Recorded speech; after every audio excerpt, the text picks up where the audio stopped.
My daughter-in-law told me the celebration dinner was cancelled. "It's been postponed, Mum," she said. "No need for you to come." I believed her, but as I drove past the restaurant, I saw them, her and my son, toasting with their friends, using my credit card. Right then, I pulled out my phone, cancelled the card, and watched the smile vanish from her face in seconds. There are moments in life that tear you in two, moments where the ground disappears beneath your feet, and everything you thought you knew turns to ash. That October night, walking through the streets of Manhattan with my grocery bag in my hand, I lived that moment. My name is Eleanor. I am 67 years old, with wrinkles I count as medals and a heart I thought was unbreakable. For 42 years, I was married to Albert, a good man who left me a widow 5 years ago. Since then, my world had narrowed down to three things: my two-story house in Queens, my bougainvillea plants that I tend to every morning, and my son, Matthew. My only son, my reason for carrying on after Albert was gone. But that night, as the crisp October air hit my face and the city lights blinked indifferently, I discovered that a mother's love can turn into her worst blind spot. It all started with a phone call 3 hours earlier. I was preparing my famous turkey chili, the one Matthew had loved since he was a kid, when my cell phone rang. It was Valerie, my daughter-in-law. "Mum, how are you?" Her voice sounded rushed, almost irritated. "Look, I'm calling to let you know that tonight's dinner has been postponed. Matthew had an issue at work, so we're putting off the celebration for another day." I felt a stab of disappointment. We had planned that dinner for 2 weeks to celebrate Matthew's promotion at the architecture firm. I had bought the freshest ingredients. I had taken out the china set that I only use for special occasions. I had even gone to Mrs. Peterson's bakery for those cinnamon rolls that Valerie likes. "Is Matthew okay?" I asked, worried. "Do you need anything?" No, everything's fine. It's just, you know, work. Don't bother coming. You rest instead."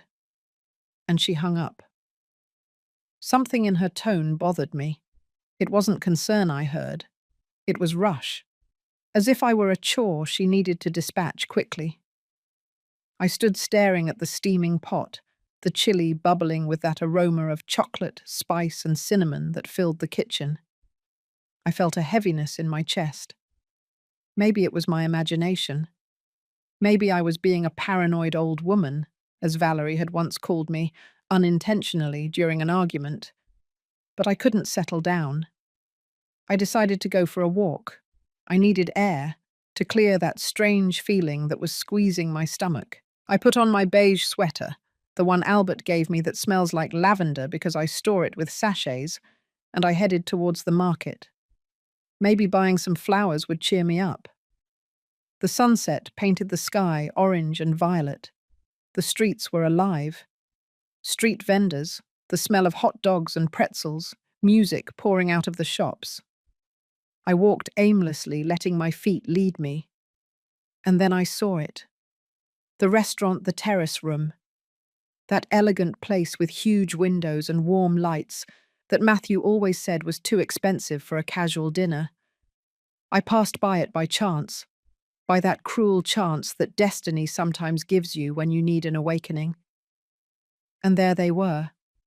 Matthew, my son, sitting at a large table right by the window, laughing, a glass of red wine in his hand, toasting. Next to him, Valerie, in that tight black dress I had never seen her wear, her hair pulled back in a sophisticated bun, looking like the queen of the night. But they weren't alone. There were 8 other people at that table, their friends. I recognized some of them.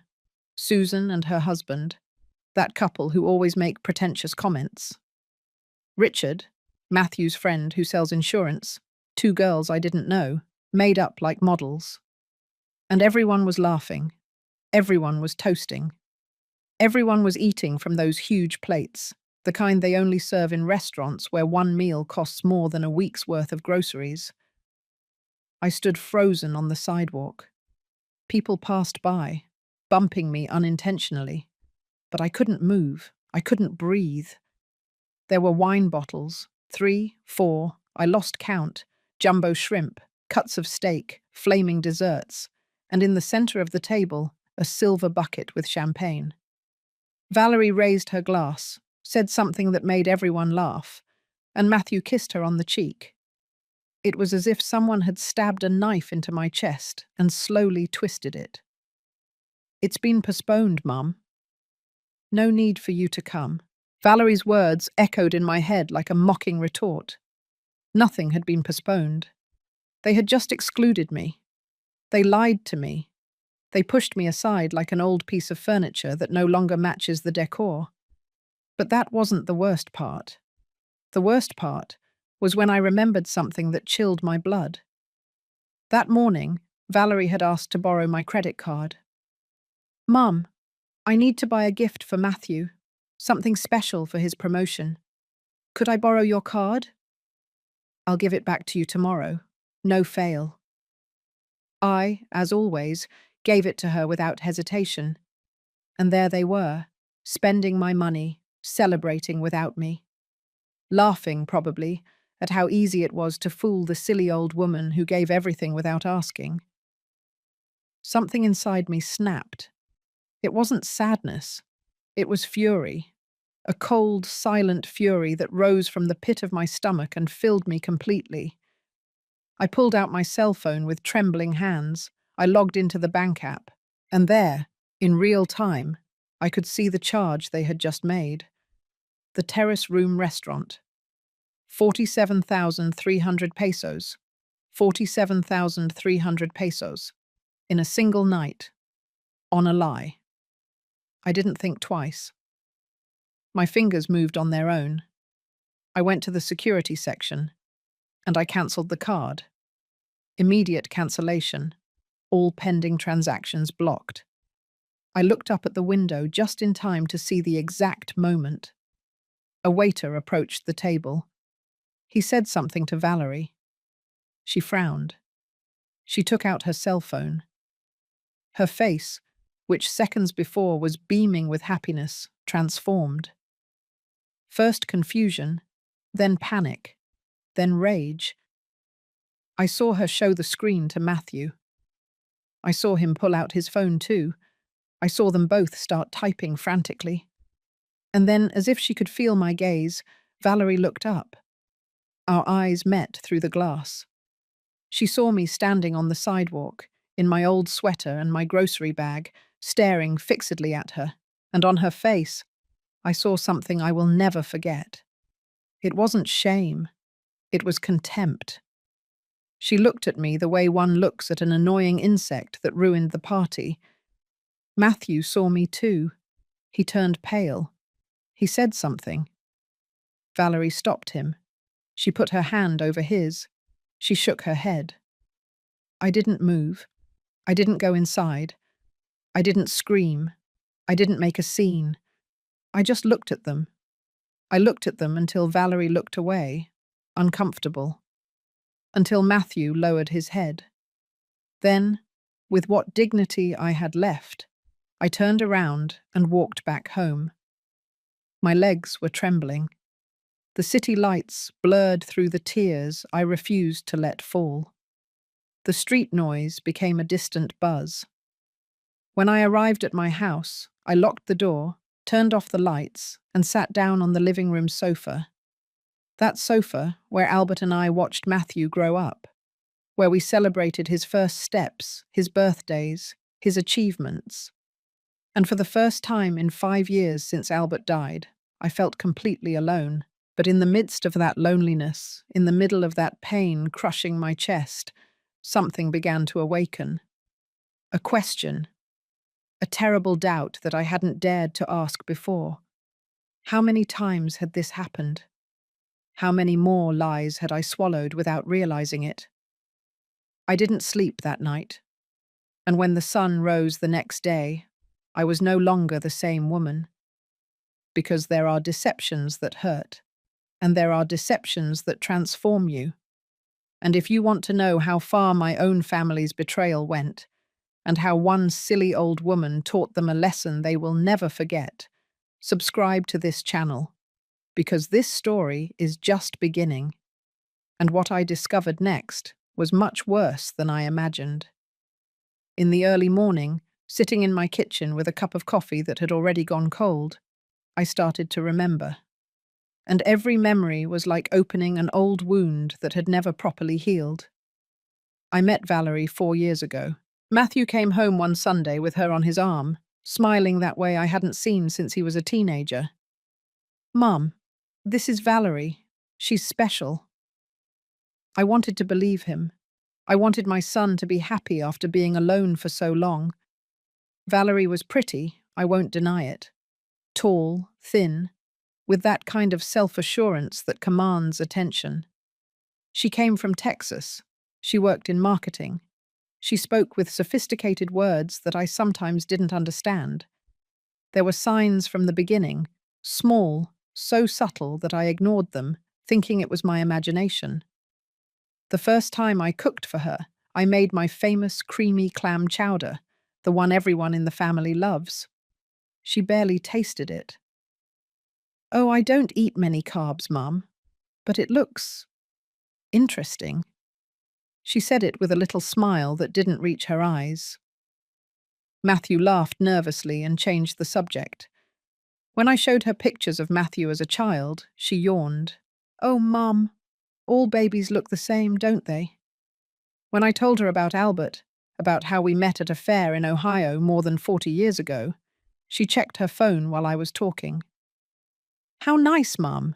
So romantic," without looking up from the screen.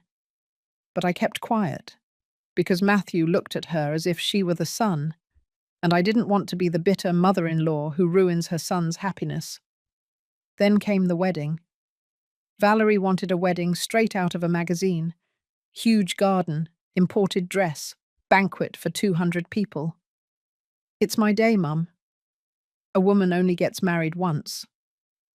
She looked at me with those eyes I was beginning to know. Those that said, "You have the money, I have the youth. Do your part." Matthew was working as a junior architect. He made good money, but not that much. Valerie had just quit her job due to stress. Then they turned to me. "Mum, I know it's a lot to ask." Matthew had that little boy face that always melted me. "But Dad always said that when I got married, he would pay for my wedding." "I know he's not here anymore, but—" He didn't finish the sentence. He didn't have to. I spent $180,000 on that wedding. The savings that Albert and I put together from selling the hardware store. Money I was saving for emergencies, for my old age, so I wouldn't be a burden to anyone. Valerie chose everything. I just signed the checks. On the wedding day, she didn't even thank me. She just said, "Oh, Mum, it's great that you could help us. Matthew deserved no less." Afterward came the wedding gift. They were renting a small apartment. Valerie constantly complained. "We can't live like this, Matthew. I come from a good family. I'm used to something else." One day they came to my house. Valerie with a serious face, Matthew nervous. "Mum, we found a perfect condo in Brooklyn Heights. 3 bedrooms, balcony, parking. But we need the down payment." Matthew wouldn't look me in the eye. "It's an investment. Someday it will be for our kids. For your grandchild, Mum." $850,000, almost all the inheritance Albert left me. I did it. Of course I did. Because that's what mothers do, right? Sacrifice. Give everything. Even if it hurts. Valerie hugged me that day. The only hug she gave me in 4 years. "Thank you, sweet Mum. You don't know what this means to us." But things didn't get better. They got worse. Matthew started visiting me less. He used to come every Sunday for dinner, then every 2 weeks, then once a month. Always with excuses. Valerie has yoga, Mum. We have plans with her friends and you know how bad the traffic is. The calls changed too. We used to talk about everything. Now the conversations lasted 3 minutes. How are you, Mum? Fine, son. That's good. I'll call you later. I'm in a hurry. And then the emergencies began. Mum, our washer broke. Can you lend us money to fix it? $15,000. Mum, Valerie needs urgent dental work. $20,000. Mum, the car needs new tires and we can't afford it. $12,000. It always ended up on my credit card, the one I lent them for emergencies and which they never gave back. 6 months ago, Valerie used my card to buy clothes. I saw her tagging herself on Instagram with bags from Macy's and Saks Fifth Avenue. When I asked her, she laughed. Oh, Mom, it was a sale. Don't tell me you're going to get mad over a few rags. $15,000 worth of clothes she called a few rags. I kept quiet. I always kept quiet. Because I was afraid. Afraid that if I complained, Matthew would pull away even more. Afraid of being completely alone. Afraid of being the bitter old woman no one wants around. Albert always told me, Eleanor, you're too good. People take advantage of that. I would answer, he's our son, Albert. A son would never betray you. But Albert was gone. And I was beginning to understand that I had been wrong. That morning, as the cold coffee turned bitter in my mouth, I realized something terrible. I hadn't been generous. I had been cowardly. I gave them money because it was easier than demanding respect. I accepted crumbs of attention because I was terrified of ending up with nothing. And Valerie knew it from the start. She smelled my weakness the way sharks smell blood. The sun was starting to rise when I made a decision. I wasn't going to cry anymore. I wasn't going to beg for affection. I was going to discover the truth, the whole truth, because if they had lied to me about a dinner, what else had they lied about? I went to my room, took out the folder from my nightstand where I kept the bank statements, the ones I never checked because I trusted my son. I spread them out on the kitchen table, and I started to read. What I found took my breath away. But that is something that still hurts to tell. And when you know, you'll understand why what I did next wasn't revenge. It was survival. I couldn't stay home. Not after seeing them through that window, celebrating with my money while I was the nuisance who had to be hidden.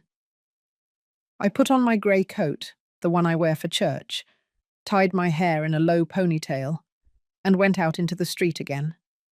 It was almost 9 o'clock at night. The streets were still full of life, but I walked like a zombie, with only one destination in mind: the terrace room restaurant. Every step I took toward it was a struggle between my dignity and my pain. One part of me was screaming, "Go home, Eleanor. Don't humiliate yourself anymore." But another part, the one that had woken up when I cancelled the card, pushed me forward. Go. Look them in the face. Let them know that you are no longer the fool who keeps quiet. When I arrived, I stood in front of the entrance. The doorman gave me a strange look. I didn't fit in there. With my simple clothes, my old grocery bag, my comfortable elderly woman's shoes. But I went in anyway. The place smelled of money, scented candles, fresh flowers, that expensive perfume restaurants use to make people feel like they're somewhere special. The tables were full of elegant people, quiet conversations, clinking glasses. And in the back, next to that huge window with a view of the illuminated city, was Matthew and Valerie's table. I walked toward them. My legs were shaking, but I didn't stop. Valerie saw me first. Her queen of the party face froze. She urgently touched Matthew's arm. He turned, and when he saw me walking toward them, he turned white as a sheet. The friends at the table stopped laughing. Everyone was staring at me. an old woman interrupting their perfect celebration. "Good evening," I said when I reached the table. My voice came out firmer than I expected. "Excuse me for interrupting." Matthew stood up clumsily. "Mom, we... You don't need to be here," he stammered. I looked him straight in the eyes. "The dinner was postponed," they told me. Valerie let out a nervous laugh. "Oh, Mom, what a surprise to see you here." She smoothed her hair, regaining that mask of superiority. "You see, the plans changed, and we thought it would be better not to bother you. You know, at your age, it's tiring to go out at night." "At my age," I repeated slowly. "Of course." I looked at the table. The empty wine bottles, the half-eaten plates, the champagne bucket, the lobsters, the expensive desserts. 10 people in total. Some had already left. "And this is part of not bothering me?" I asked. "Spending my money on a party where I'm not invited?" One of the friends, Richard, coughed uncomfortably. The 2 girls I didn't know lowered their gaze.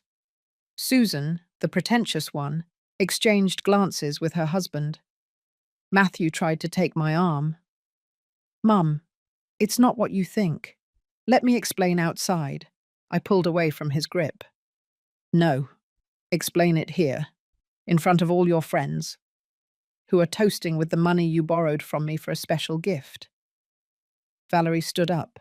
Her face was no longer kind. "Mum, you're making an unnecessary drama. Why don't you just go home and we'll talk calmly tomorrow?" "Drama?" The word burned me. "I'm making drama? Tell me, Valerie, how much did this dinner cost?" She clenched her jaw. "That's not your problem." "Yes, it is, because you paid for it with my credit card." I took out my cell phone. I looked up the statement. $47,300 in a single night. The silence at the table was absolute. Even the conversations at nearby tables stopped. "Mum, please," Matthew whispered. "You're embarrassing us." That sentence, that damned sentence, was like a slap in the face. "I'm embarrassing you?" My voice broke. "Me? The one who paid for your wedding? The one who bought you your condo? The one who pulls out her card without asking every time you have an emergency?" Valerie crossed her arms. "No one forced you to do any of that. You offered it. You always offer everything because you need to be needed." I felt as if a dagger had been twisted in my chest. But she wasn't finished. "The truth is, Mum, it's exhausting. Always playing the victim. Always reminding us how much you've given us. You know what? If spending on us bothers you so much, then don't do it." Tears started to burn my eyes, but I didn't let them fall. Not in front of her. I wouldn't give her the satisfaction. I looked at Matthew, my son, the child I raised alone after Albert died, the one who swore he would always take care of me. "Do you think that too?" I asked him. He didn't answer. He just looked at the floor. And there I had my answer. I searched my purse, took out the credit card I had mistakenly carried with me, the one that still worked. I placed it on the table, next to the remnants of the expensive food. "Settle the bill with this," I said. "It's the last thing you will ever use from me." Valerie picked up the card with a triumphant smile. "Whatever you say, Mum." I turned to leave, but before walking out of that place, I turned back one last time. "Enjoy your dinner," I said, "because it cost you a lot more than you imagine." I walked out of that restaurant with my head held high, even though I was crumbling inside. In the taxi back home, the tears finally fell. I cried silently as the city passed in a blur through the window. But amidst those tears, something was growing. A determination, a cold rage, a certainty. If this is how they treated me when I gave them everything, then it was time to find out what happened when I gave them nothing. And what I found when I got home and reviewed those bank statements, believe me, was only the beginning of a nightmare that I myself had been financing unknowingly.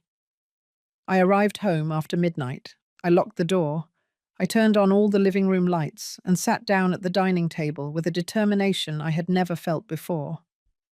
I put my old laptop on the table, the one Matthew had taught me to use years ago. I logged into the bank portal with trembling hands, not from fear, from rage. The screen loaded slowly. Username, password. And there it was, my bank account, the one I had shared out of trust with my son 2 years ago, when he told me he could help me if I had any emergencies. So you're not alone in this, Mum. I'll take care of you. What a bitter irony. I started checking the transactions for the last 6 months, at first, calmly, then with my heart beating faster and faster. January, charge, department store, $18,500, charge, luxury spa. $12,800, charge, premium wine shop. $9,300. February, charge, Milan boutique, $24,600. Charge, the French laundry restaurant, $15,700. March, and this is where my blood ran cold. Charge, Sunset Tours travel agency, $87,400. $87,000. I opened the details. All-inclusive package to Miami Beach. 5 days, 4 nights, suite room with ocean view. I got up from the chair. I walked in circles around the living room. I took a deep breath. They never told me they were going on a trip. They never invited me. They didn't even tell me. I went back to the computer. I kept checking like someone peeling an onion, knowing that each layer would make her cry more. April, charge, Tiffany & Company jewelry, $43,200. Charge, beauty salon, $8,900. Charge, sports club, annual membership, $31,000. May, charge, contemporary furniture store, $52,600. Charge, Samsung Electronics, $38,400. June, charge, 11 Madison Park Restaurant, $22,100. Charge, Broadway tour, $11,800. Charge, designer store, $29,300. My fingers trembled over the keyboard. I took out my old notebook, the one where Albert wrote down the hardware store accounts, and I started to add. January, $58,700. February, $63,200. March, $104,800. April, $98,300. May, $103,700. June, $81,400. I continued with July, August, September. Every month was the same, expenses and expenses.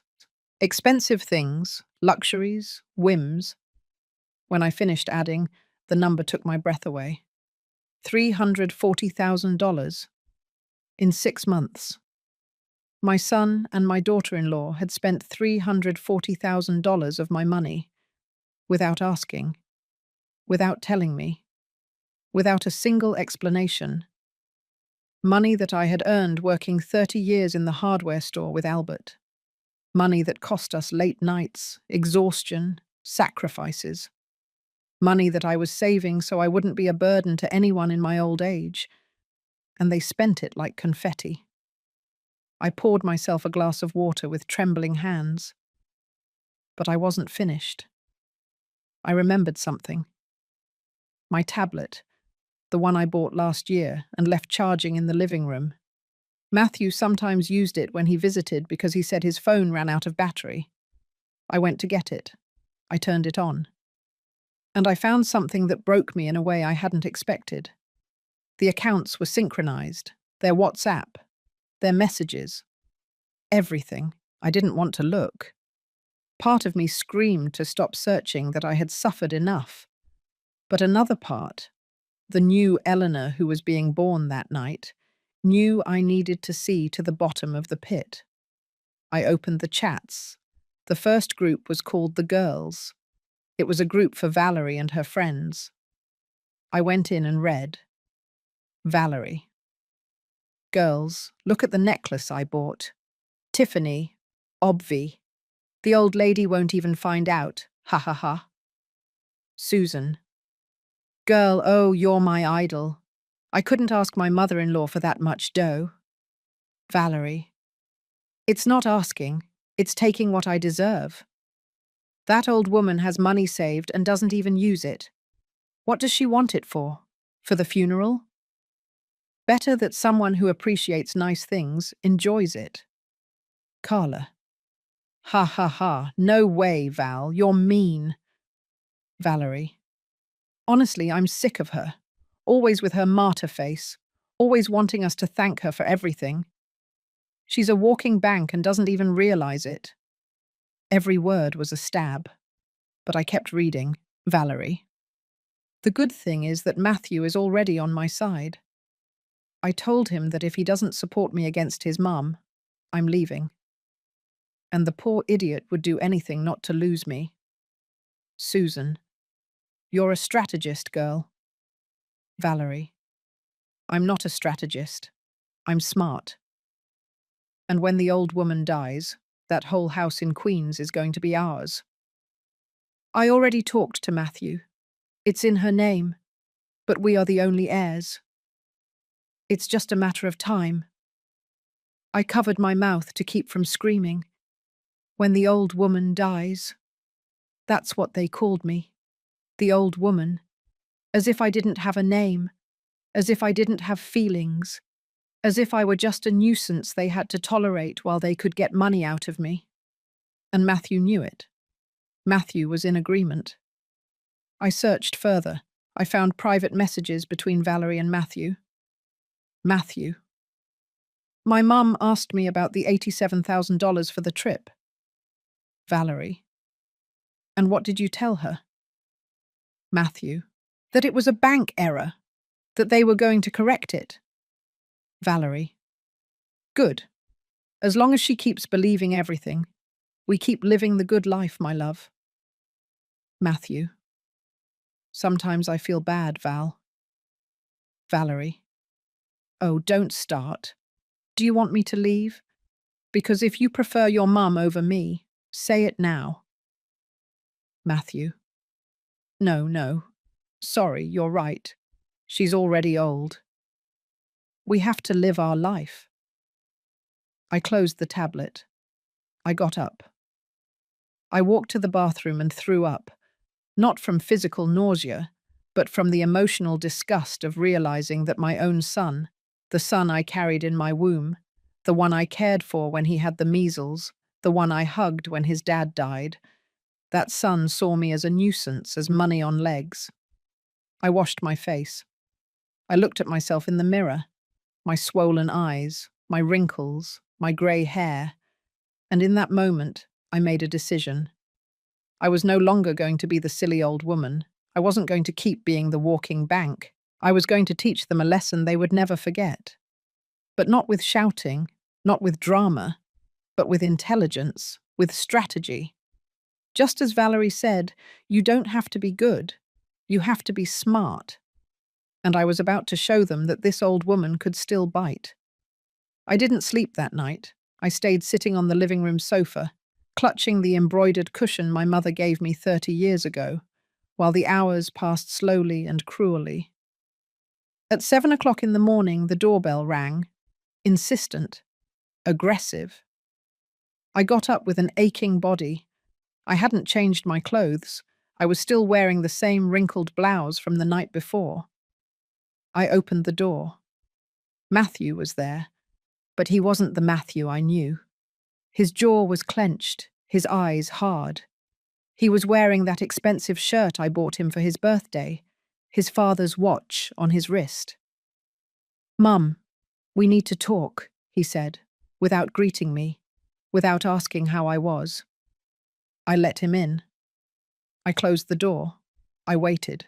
He didn't sit down. He stood in the middle of the living room, looking down at me as if I were an employee who had made a mistake. "Why did you do that last night?"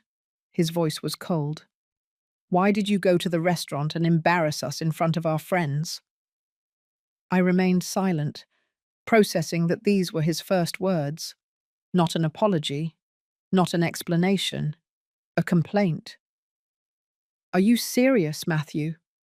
My voice came out calmer than I expected. "Are you complaining to me?" "Valerie is destroyed. She cried all night because of the humiliation." He ran his hand through his hair. "You cancelled the card in the middle of dinner. Do you have any idea how bad you made us look?" "How bad I made you look?" I repeated slowly. "Matthew, you lied to me. You told me the dinner was cancelled so I wouldn't go. It was a surprise. We were going to ask you to arrive at the end for dessert." He looked at me as if I were an idiot. "But you arrived earlier and ruined everything. The lie was so blatant it hurt." "Uh-huh. And I suppose spending $47,000 was also part of the surprise." Matthew scoffed, annoyed. "Mum, you are exaggerating. It was a celebration. My promotion was important, and we wanted to celebrate it properly with my money." "Because you gave us the card," he raised his voice. "You always give it to us. You always say yes. And now suddenly you get angry and make us look bad." I went to the kitchen. I took the bank statements I had printed early that morning. I came back and put them in front of him. $340,000, Matthew. That's what you've spent in 6 months. Without asking. Without telling me. He didn't even look at the papers. "They're normal expenses, Mum. Clothes, food, going out. Things we need." $87,000 on a trip to Miami Beach you never told me about. We didn't have to tell you everything we do." His tone became defensive. "We're adults now. $43,000 at a jewelry store?" I pointed to the statement. $52,000 on furniture? $31,000 on a gym? "Valerie deserves to treat herself," he exploded. "Do you know how hard we work? She quit her career to support me. It's the least I can do for her." Something broke inside me. "Matthew, she doesn't work. She quit a year ago because she needs to focus on herself, on her emotional well-being. And who pays for all that while she focuses on herself?" My voice broke. "Who pays her rent? Who pays for her whims? Who pays for everything, Matthew?" "You have the money, Mom," he shouted. "Dad left you the hardware store. You have this huge house all to yourself. Why are you so selfish not to want to share with your own family?" Selfish. He called me selfish. I sat down on the sofa because my legs couldn't hold me up anymore. "I'm the selfish one," I whispered. "Matthew, I paid for your wedding. I bought you your condo. I've given you everything you've asked for, and more. That's being selfish?" "No." He crossed his arms. "But now that I ask you nicely, you shut down and get like this. Dad wouldn't have done this." There it was, the card I knew he would play. "Don't bring your father into this." It's true. He was always generous. He always supported us unconditionally. He looked at me with something that resembled contempt. "You, on the other hand, give with one hand and demand with the other." The tears began to fall. I couldn't stop them anymore. "Your father would have also wanted me to be respected," I said through sobs. To be valued, not to be lied to. Matthew sighed, as if I were a heavy burden he had to carry. Look, Mum, Valerie is my wife. She is my priority. If I have to choose between making you happy and making her happy, I'm going to choose her. Always. Every word was like a nail in my heart. And what am I to you? I asked with a broken voice. You're my mum, and I love you. But you're old now, Mum. He said it with appalling casualness. You've lived your life. Now let me live mine. Stop controlling everything with your money. I stared at him, this 32-year-old man who was once my baby, who clung to me when he had nightmares, who said, I love you, Mummy, every night before bed. Now he looked at me as if I were an obstacle. Matthew, I just want you to respect me. And I just want you to understand that you are no longer the center of my world. He walked toward the door. Fix the card issue, or Valerie and I are going to have to make some difficult decisions about our relationship with you. He left. He closed the door without saying goodbye. I was left alone in that living room where I watched him grow up, surrounded by photos of happy moments that now seemed like lies. I hugged my mother's cushion and cried like I hadn't cried since I buried Albert. I cried for the son I lost, because the Matthew who just left wasn't my son. He was a stranger who looked like him. I cried for all the years I gave boundless love, for all the times I stayed silent, for having become someone so expendable. But amidst those tears, something changed. The pain turned into clarity. If for Matthew I was just money, then it was time to close the bank. And if Valerie thought I was a silly old woman who would keep funding their luxuries while they planned to take my house when I died, she was very wrong, because this old woman had just woken up.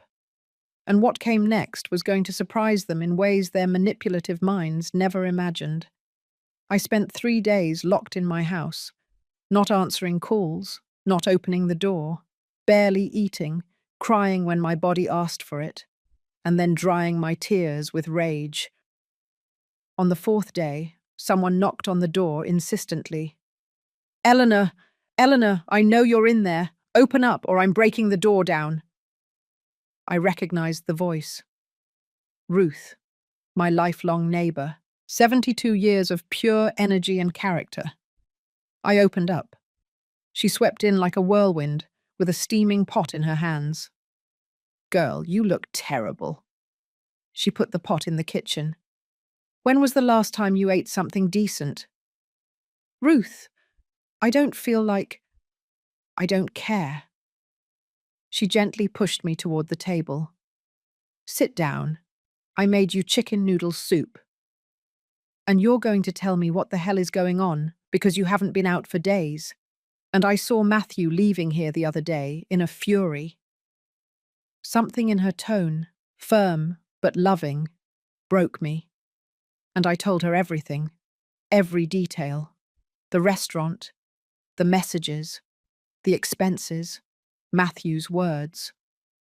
Ruth listened in silence, serving the soup, handing me napkins when the tears wouldn't let me talk. When I finished, she sighed deeply. Eleanor, I'm going to tell you something I never tell anyone. She took off her glasses, wiped them with her apron, and put them back on. 12 years ago, I had a house, a beautiful house in Boston that my husband and I bought when we got married. 3 bedrooms, a yard with trees, the kitchen I always dreamed of. She paused. When my Ernest died, my oldest son, John, came to live with me. He brought his wife. They told me it was temporary while they saved up for their own house. She took a sip of water. 2 years passed. They were still there. They didn't pay rent. They didn't pay utilities. I paid for everything. One day, I found hidden documents. John had forged my signature, He had put the house up as collateral for a loan he never told me about. When he couldn't pay, we lost everything. Her voice broke. I lost my house, my savings, everything. I had to come and rent this tiny apartment where I live now. I looked at her with wide eyes. Ruth, you never told me. Because I was ashamed. She wiped a tear. Ashamed of having been so foolish, of having trusted blindly. My own son stole my house, Eleanor. And when I confronted him, he told me the same thing Matthew told you, that I was already old, that I had lived my life, that he needed that money more than I did. She stood up, walked toward me, and took my hands. Don't be like me. Don't let them take everything from you. Because when you lose it, you don't just lose things, you lose your dignity. And that's not easy to get back. Her words struck a chord. But I don't know what to do, Ruth. I don't know how to defend myself. I do. She pulled out her cell phone. My niece, Sue, is a lawyer, specializing in family law. She's seen cases like yours hundreds of times. Let me call her. I didn't think twice. Call her. The next day, Sue arrived at my house. She was about 40 years old. Business suit, intelligent gaze. She carried a briefcase full of documents and a small recorder. Mrs. Eleanor, nice to meet you. She shook my hand firmly. My aunt told me your situation, and I want you to know something. You are not alone, and what they are doing to you has a legal solution. She sat down, took out a notebook. First things first. What is in your name? This house. It's completely paid for. The deed is in my name. Perfect. And the condo you gifted your son? It's also in my name. They just live there. Sue looked up, surprised. You gifted them a condo but never transferred the deed? No. Matthew told me it was better to leave it that way for tax reasons, that we'd fix it later. Sue smiled. A small but significant smile. Mrs. Eleanor, that condo is legally yours. They have no right to it. I felt a tingling in my chest, as if something dormant was waking up. And the money they spent? Sue reviewed the bank statements I showed her. She passed the pages slowly, taking notes. This is misuse of a credit card. Technically, if they didn't have your explicit authorization for each expense, it's a crime. We can file a civil suit to recover the money. Really? My voice trembled with hope. Really? And we have something in our favor. Their messages. She pointed to my tablet. Those conversations where they admit they used your money without your knowledge, where they call you a walking bank, where they plan to inherit your house. All of that is evidence. Ruth applauded. That's my niece. Sue leaned back in the chair. She looked at me seriously. Mrs. Eleanor, I have to ask you something important. What do you want to achieve with this? Do you want to punish them? Do you want to recover your money? Do you want to teach them a lesson? I stopped to think. What did I want? I didn't want to destroy Matthew. He was still my son, despite everything. But I couldn't continue to be his victim either. I want my dignity back, I finally said.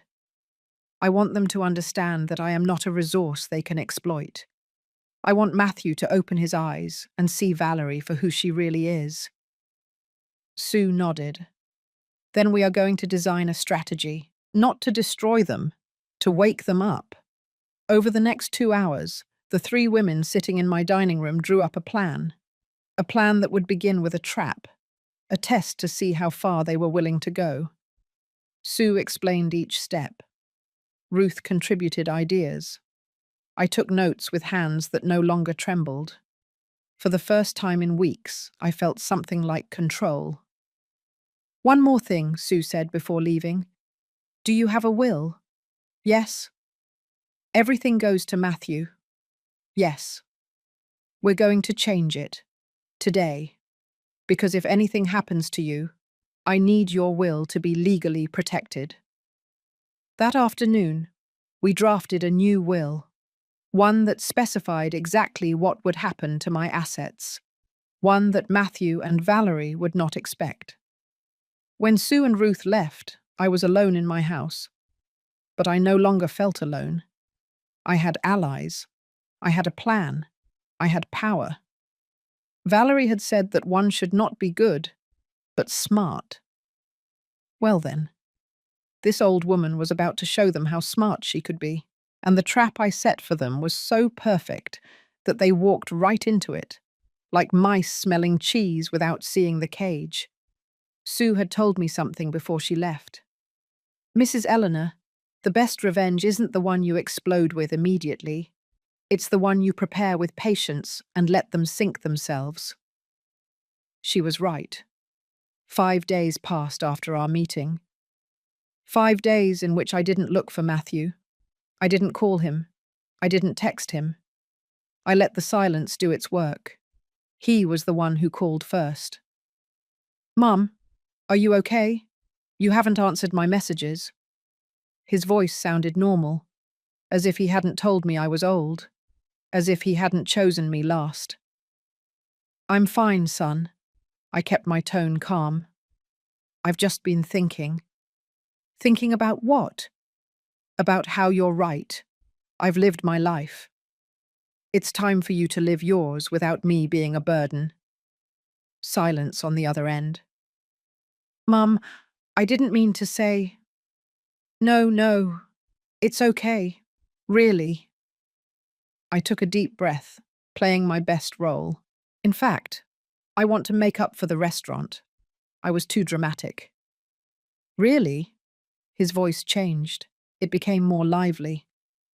Yes, come to the house tomorrow. Bring Valerie. I want to talk to both of you. I hung up before he could respond. The next day they arrived on time. Valerie was wearing a pale pink dress, her hair down, perfect makeup. Matthew had that relieved smile of someone who believes they won the battle.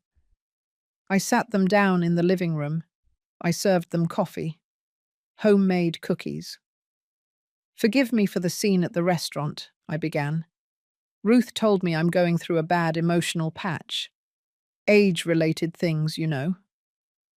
Valerie exchanged a look with Matthew, a look of triumph. Don't worry, Mum. We understand. Her voice was sweet, fake. Late-onset menopause can cause those outbursts. I clenched my teeth, but I smiled. Thank you for understanding me. That's why I made a decision. I took a new credit card from my purse. Gold. Shiny. This is a new card, with no credit limit. It was a lie. It had a limit of $500. But they didn't know that. Valerie's eyes sparkled like a cat seeing a mouse. Mum, it wasn't necessary. Matthew tried to sound humble, but greed danced in his eyes. Yes, it was. I want you to know that I trust you. I handed the card directly to Valerie. Use it when you need it. It's my way of apologizing. Valerie took the card with those long red-painted nails. Oh, sweet Mum. How sweet of you. Right, my love. Matthew nodded. Thank you, Mum. This means a lot. I walked them to the door. I watched them drive away in their car. And as soon as they disappeared from sight, I pulled out my cell phone. Sue had installed a special app on my phone, one that would notify me every time they used the card, with amounts, locations, times. Now we just wait, she had said. If they've really changed, they'll use the card sparingly. If not, they'll hang themselves. I didn't have to wait long. 2 hours later, a notification. Transaction declined. Versace boutique, $32,700. Insufficient funds. I smiled. Valerie had tried to buy a $32,000 handbag. My phone rang. It was her. Mom, there's a problem with the card. It says insufficient funds. Really? How strange. Let me check it and I'll call you back. I hung up. I didn't call her back. Over the next 3 days, I received 7 more notifications. All declined charges: spa, restaurants, clothing stores. Valerie was desperate to spend. Then came the moment for the next step of the plan. I invited them over again, this time with a different excuse. Kids, I need you to help me sign some papers. I put a thick folder on the table. They're inheritance documents. I want to give you everything while I'm alive to avoid problems when I'm gone. Valerie straightened up in her chair like a dog smelling meat. Inheritance? She asked, feigning surprise. Yes, this house, my savings, everything. I want it to be yours starting now. A lie. They were fake documents Sue had prepared. The real ones were at my lawyer's office. Mum, you don't have to do that. Matthew tried to sound modest. Yes, I do. You're my only family.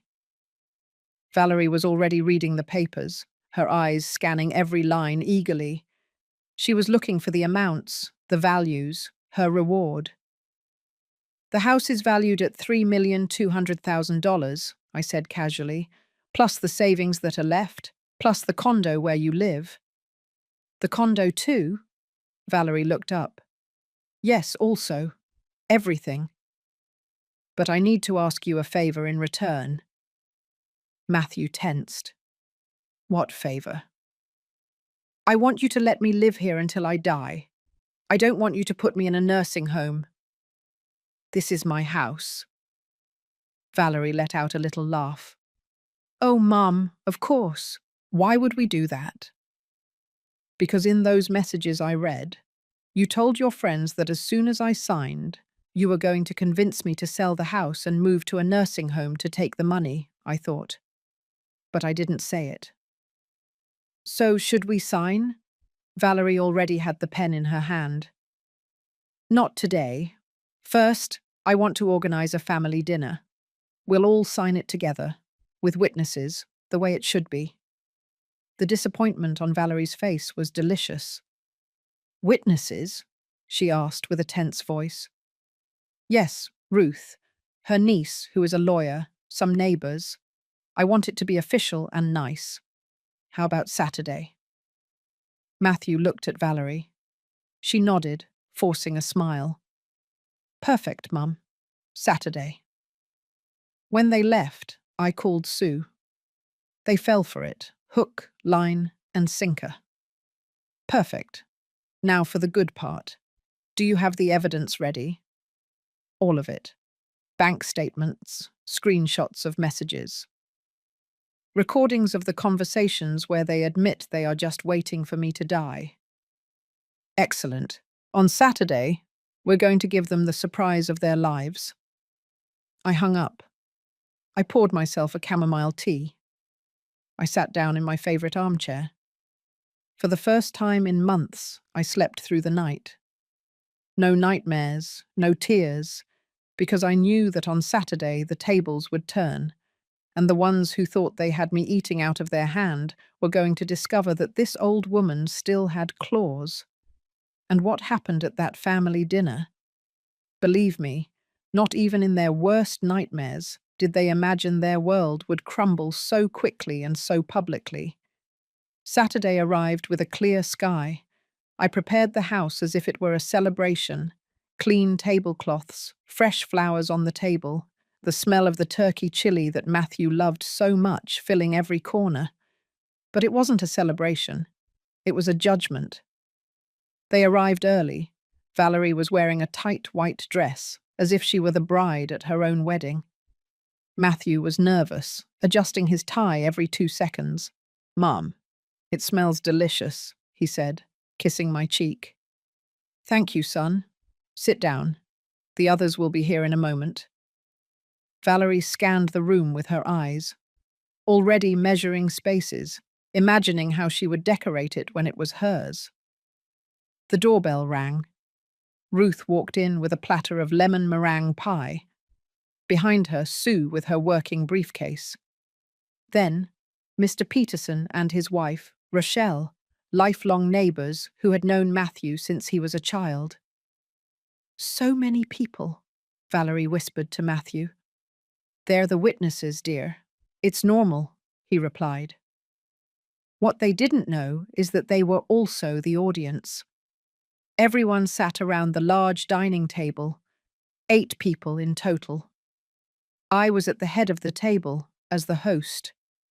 Valerie and Matthew were across from me, like defendants, although they didn't know it yet. "Thank you for coming," I began. My voice came out firm. "I gathered you because I need to discuss something important with my son and daughter-in-law, and I want you to be witnesses." Sue took out her recorder. She placed it in the center of the table. "Is that necessary?" Valerie asked, uncomfortable. "It's legal protocol," Sue replied with a professional voice. "All inheritance proceedings must be documented." Valerie relaxed. Matthew nodded.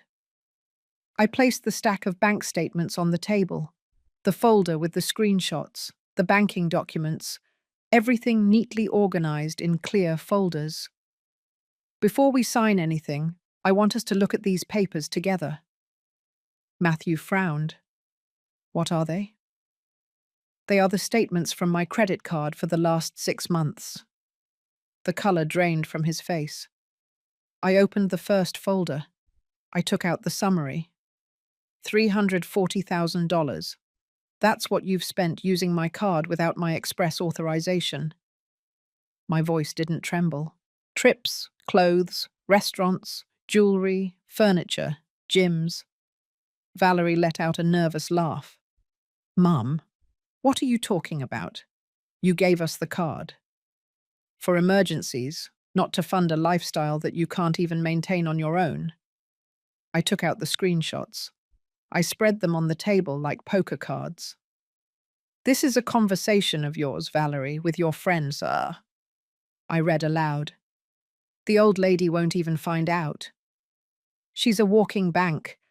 When she dies, the house is going to be ours." The silence was absolute.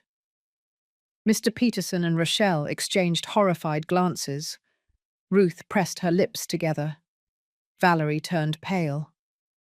That's taken out of context." "Out of context," Sue interjected. "Mrs. Valerie, it says here textually, it's just a matter of time until the old lady dies and everything is ours." "I never—" Valerie looked at Matthew for support, but I wasn't finished. I took out another group of screenshots. Conversations between Matthew and Valerie. "Matthew, did you tell Valerie that the $87,000 charge for the trip to Miami Beach was a bank error?" My son couldn't look me in the eyes. "Mum, yes or no?" "Yes." His voice was barely a whisper. "And when I asked you why you visited me less, did you tell Valerie it was because I was an emotional burden?" Tears began to roll down his cheeks. "Mum, it wasn't literal." "And when we argued 2 weeks ago, when you told me I was old and should let you live your life, did you mean it?" Matthew broke. He hid his face in his hands. Valerie, on the other hand, hardened. She wasn't pretending anymore. "You know what, Mum?" "Yes," she said. "Everything. Because it's the truth." She stood up. "You're a manipulative old woman who uses her money to control Matthew. You give and give so that he always feels guilty. So that he always has to come visit you to put up with you."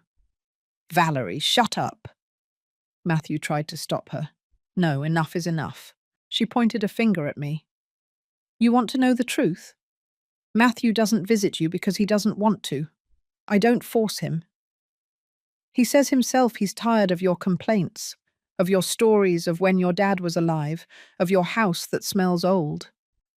Every word was a slap. but I received them standing up. "Are you finished?" I asked calmly. "No. You promised us that house. You promised us the inheritance.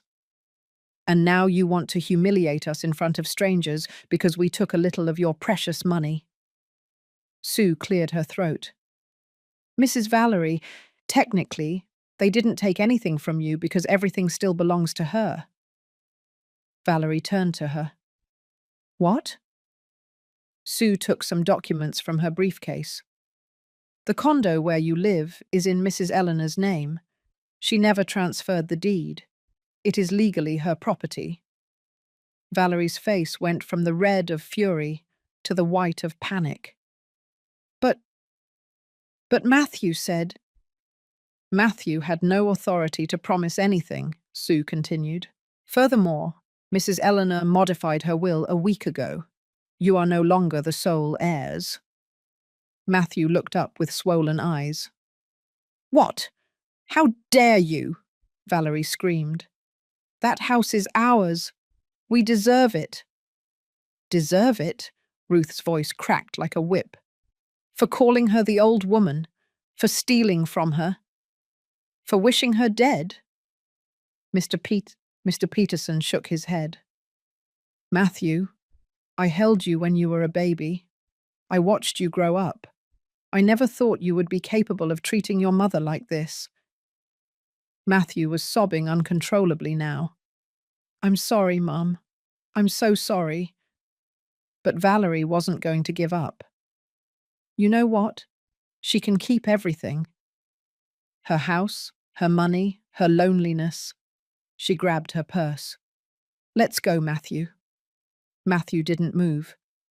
"Matthew, let's go." "No." My son looked at me. "I'm not leaving. Mum, forgive me." Valerie looked at him with contempt. "Seriously? You're going to choose your mummy over me?" "I'm not choosing anyone," he replied with a trembling voice. "I'm facing what I did, what I let you make me do." "You're a coward." Valerie headed for the door. "When you get tired of being Mommy's little boy, you know where to find me. But I'm not going to beg." And she left.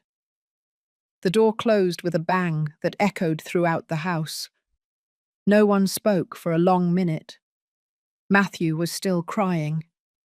I looked at him from my seat. Part of me wanted to hug him. Another part was still too hurt. "Son," I finally said, "there's one more thing you need to know." And what came next was the hardest decision I have ever made in my life. Because it's one thing to discover betrayal, and another to decide what to do with it. Matthew was still sitting in that chair, broken. His shoulders were shaking. The tears didn't stop. But I needed to finish this. For him, for me, for what remained of our relationship. Sue took more documents from the briefcase. She placed them in front of Matthew. "Mr. Matthew, this is a civil suit for misuse of funds. Your mother can legally recover the $340,000 that you and your wife spent without authorization." Matthew looked up, his eyes red and swollen. "Mum, no, I don't have that money. I couldn't pay you even if I wanted to." "I know." My voice came out softer than I expected. "That's why we're going to reach an agreement." I took out another document, the deed to the condo. "This condo is in my name. You have lived there for 2 years without paying rent, without paying utilities. I have covered everything." I pushed the paper toward him. "You have 30 days to vacate it."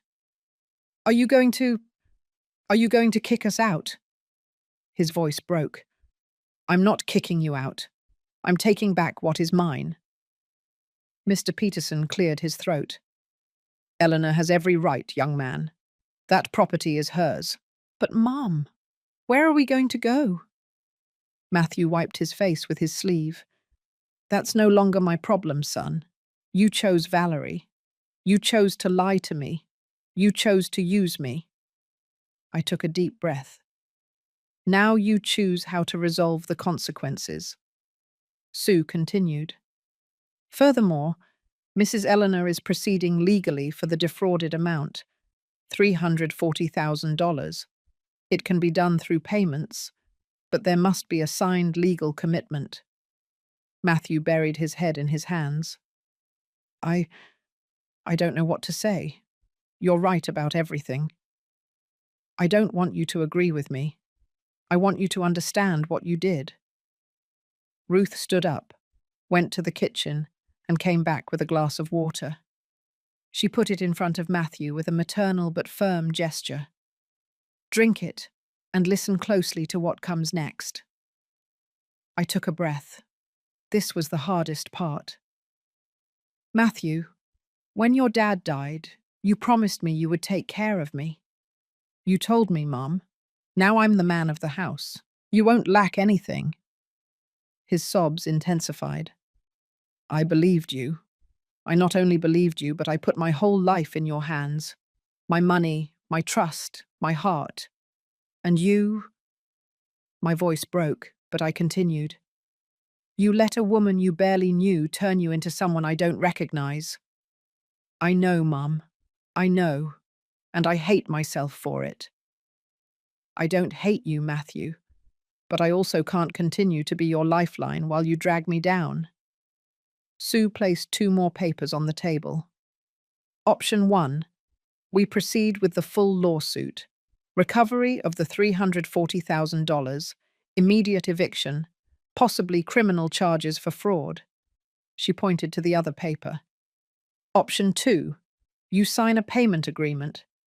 $50,000 initially, which you must secure within the next 30 days, and the rest in installments of $5,000 monthly for 4 years. You vacate the condo, and you enter mandatory therapy. Matthew looked up. Therapy?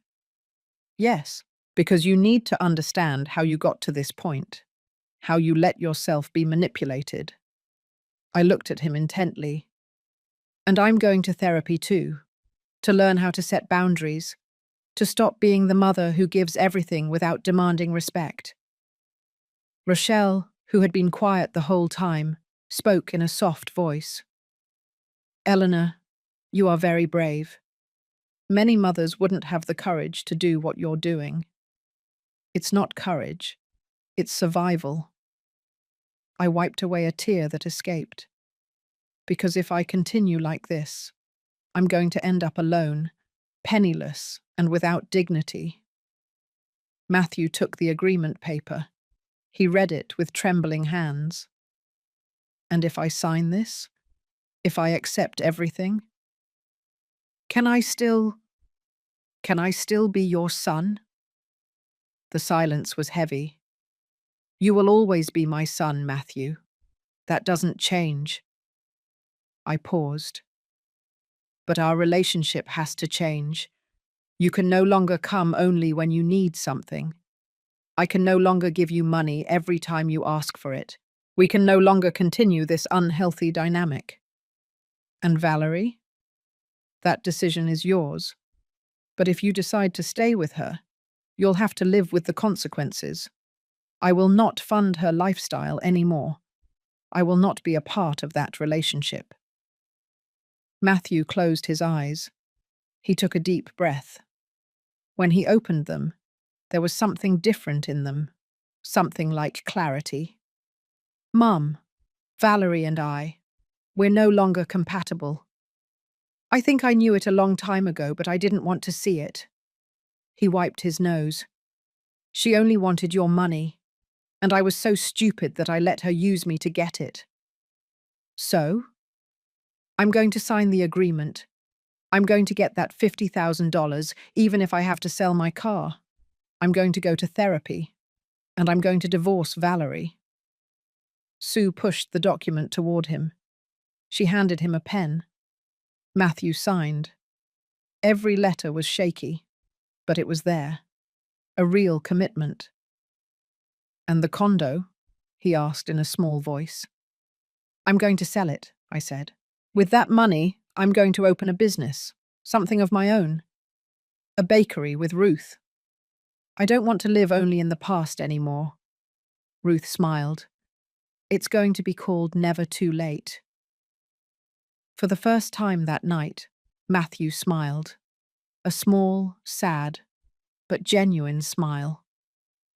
Dad would be proud of you, Mum.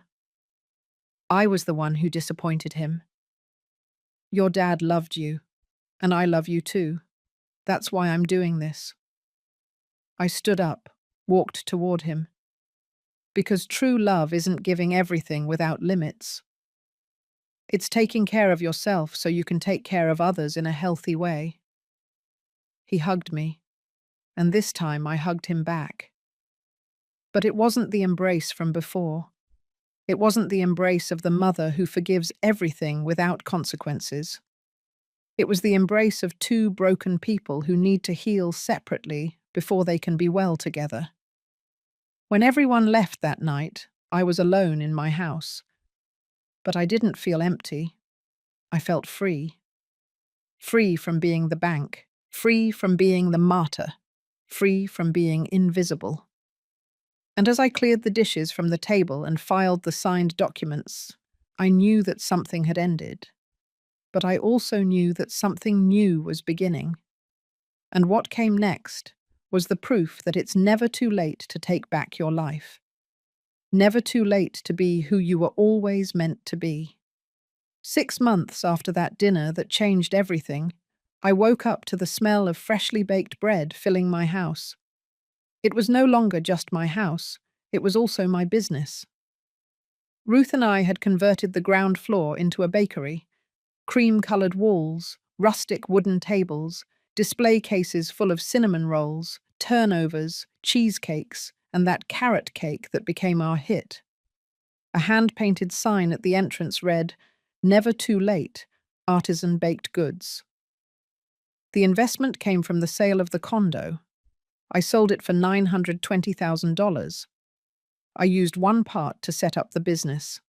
I saved another part for my future. And a small portion I donated to a shelter for older women who were victims of familial abuse. Because if I learned anything from all of this, it's that my story wasn't unique. There were thousands of women like me, being used, being silenced, being invisible. The bakery opened its doors on a Tuesday in March. The neighbors came, acquaintances, people from the market. Mr. Peterson and Rochelle were our first official customers. They bought 4 pounds of butter cookies and gave us their blessing. "Eleanor, this is beautiful," Rochelle said with tears in her eyes. "After everything you went through, look where you are now." And she was right. After hell, I had found something like peace. But it wasn't easy getting here. Matthew kept his word. He sold his car, a Honda that he loved, and gave me the initial $50,000. He vacated the condo in 28 days.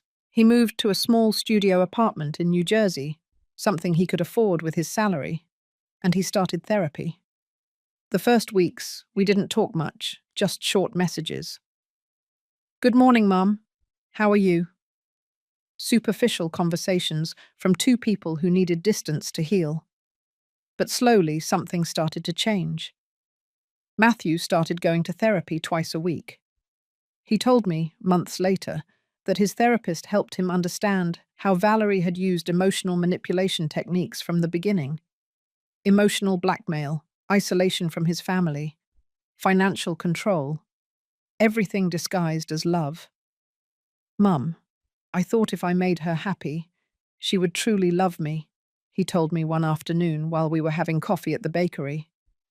"But she never loved me. She only loved what I could give her."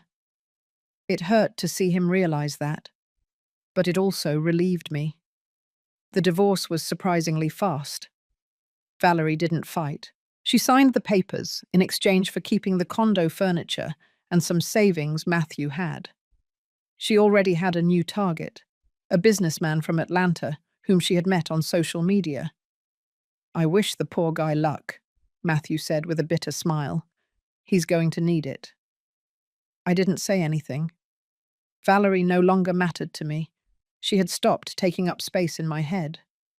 Through the legal agreement, Matthew paid me $500 every month.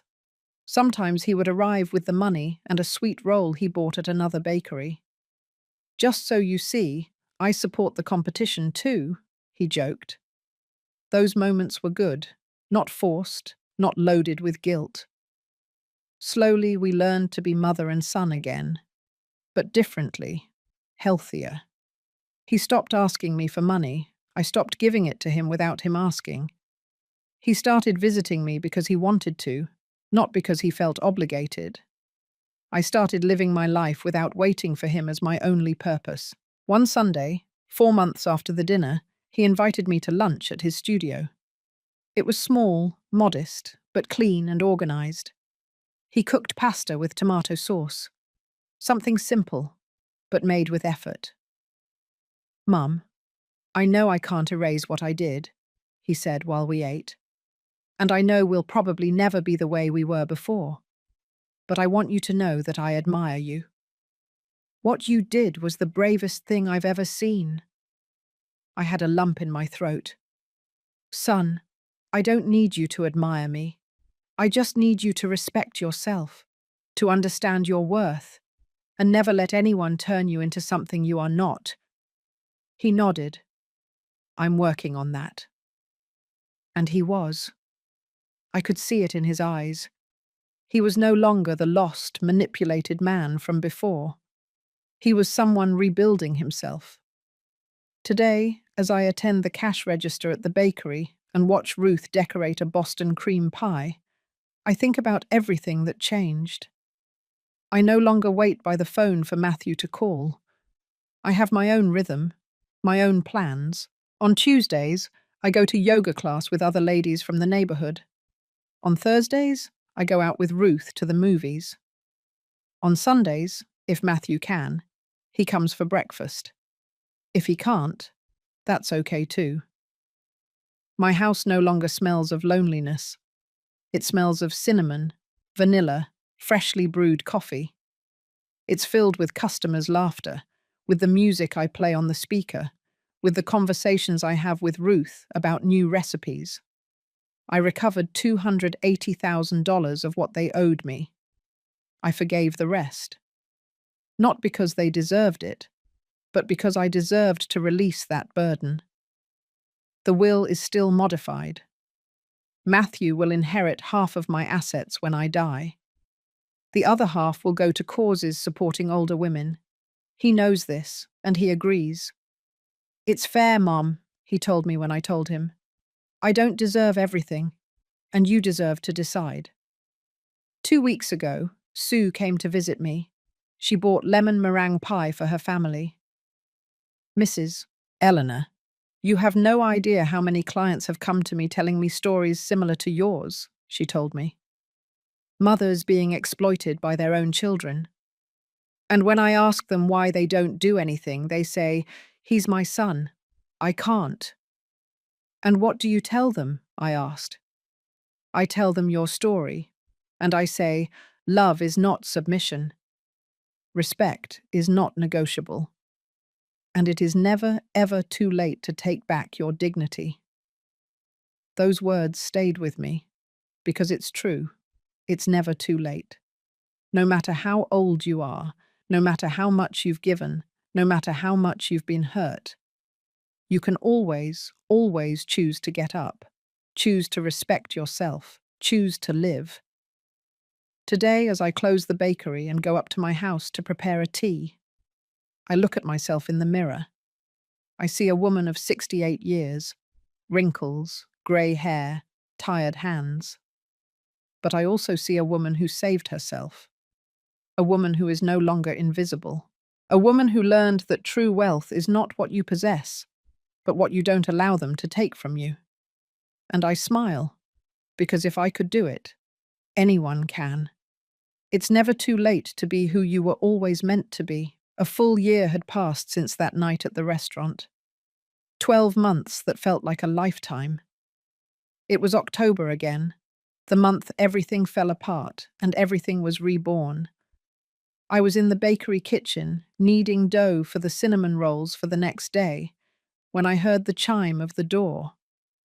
"I'm coming," I shouted, wiping my hands on my apron. It was Matthew, but he wasn't alone. He carried a box wrapped in colourful paper and a bouquet of wildflowers, the kind sold at the market, simple but beautiful. "Hi, Mum." He kissed my cheek. "I brought this for you." I opened the box. Inside was a new photo album with a brown leather cover. On the front, engraved in gold letters, "Our Story, Chapter 2. I opened it with trembling hands. The first pages were filled with old photos. Matthew as a baby, his first day of school. Albert, carrying him on his shoulders. Christmases, birthdays, happy moments. Then came new pages, photos of the bakery, of Matthew and me at the grand opening, of him helping me paint the walls, of us sharing a coffee in my living room. Photos documenting this last year of rebuilding, and at the end, a blank page with a handwritten note. "Mum, I can't change the past, but I can honour it by learning from it. Thank you for teaching me that true love also says no. That respect is not optional, and that it is never too late to start over. I love you, your son, Matthew." Tears fell onto the page. "Do you like it?" he asked timidly. "I love it." I hugged him tightly. "Thank you, son." We sat down at one of the bakery tables. I served him coffee and a slice of freshly baked apple pie. "How is therapy going?" I asked. "Good. Very good, actually." He took a sip of coffee. "My therapist says I'm in the final phase. The phase of acceptance and growth." "I'm happy to hear that. And you? How are you?" He looked at me with those eyes that now held more maturity. "Really? Are you happy?" I looked around. The bakery with its cozy walls, the tables where neighbours gathered every afternoon, the "never too late" sign shining in the window, Ruth in the kitchen humming a song while decorating cupcakes. "Yes," I answered honestly. "I am happy. For the first time in a long time, I am genuinely happy." Matthew smiled. "That's all I want for you." We ate in silence for a moment. A comfortable silence, full of understanding. "Mum, there's something else I want to tell you." He put down his fork. "I met someone." My heart skipped a beat, part protective, part curious. "Oh?" "Her name is Patty. She's a primary school teacher. I met her in my therapy group." He blushed slightly.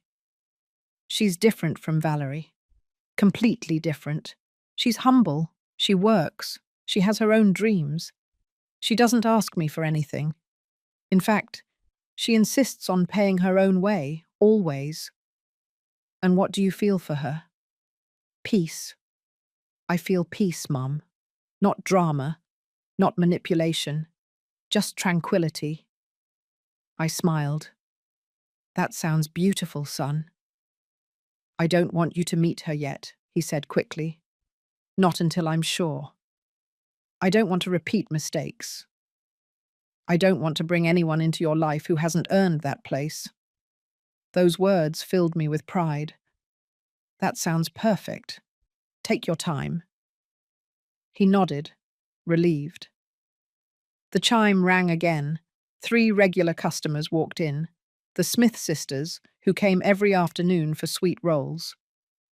"Mrs. Eleanor, we're here for our cinnamon rolls," the oldest one called out cheerfully. I got up to serve them. Matthew helped me serve. We worked side by side as a team, something we hadn't done in years. When the ladies left, Matthew stayed to help me clean up. "Mom, will you ever forgive me completely?" he asked while drying some cups. I paused. I thought about the question. "I've already forgiven you, Matthew, but forgiveness doesn't mean forgetting. It means I no longer carry the weight of resentment, that I chose to let go of the pain so I could live. I looked him straight in the eyes. What you did hurt me deeply, and those scars are still there. But scars are not a weakness. They are evidence that I survived. He nodded, holding back tears. I'm going to spend the rest of my life proving to you that I learned. You don't have to prove anything to me. You just have to be a good man, live with integrity, treat yourself with respect. And if you ever have children, teach them that family is built with love, but also with boundaries. I will. I promise. When he left that afternoon, I stood at the door watching him walk away. He was no longer the boy who needed my constant protection. He was a man learning to walk on his own, and I was no longer the mother who defined herself solely by him. I was Eleanor, businesswoman, friend, a complete woman by myself. That night, before going to sleep, I wrote in my diary, something I had started doing in therapy. Today marks 1 year since I saved myself. 1 year of choosing me. And even though the path was painful, it was worth every tear. Because I learned that you can love someone without losing yourself in the process. That you can be generous without being foolish. That you can forgive without forgetting. And that it is never, ever too late to bloom. I closed the diary. I turned off the light. And I slept deeply. No nightmares, no guilt, no fear. Just the certainty that I had recovered the most valuable thing I had, my dignity, and that no one could ever take from me. The end.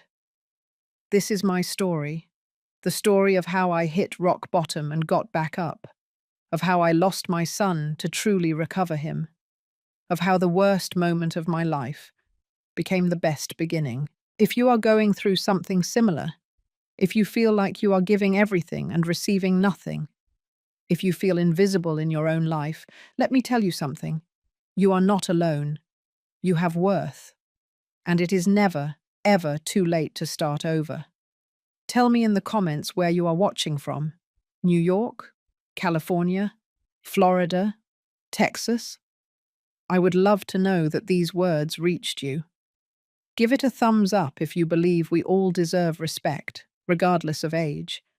And subscribe, because here we will continue to share stories of courage, of rebirth, of women who refuse to be invisible. Thank you for joining me on this journey. With love, Eleanor. Because it's never too late to be who you were always meant to be.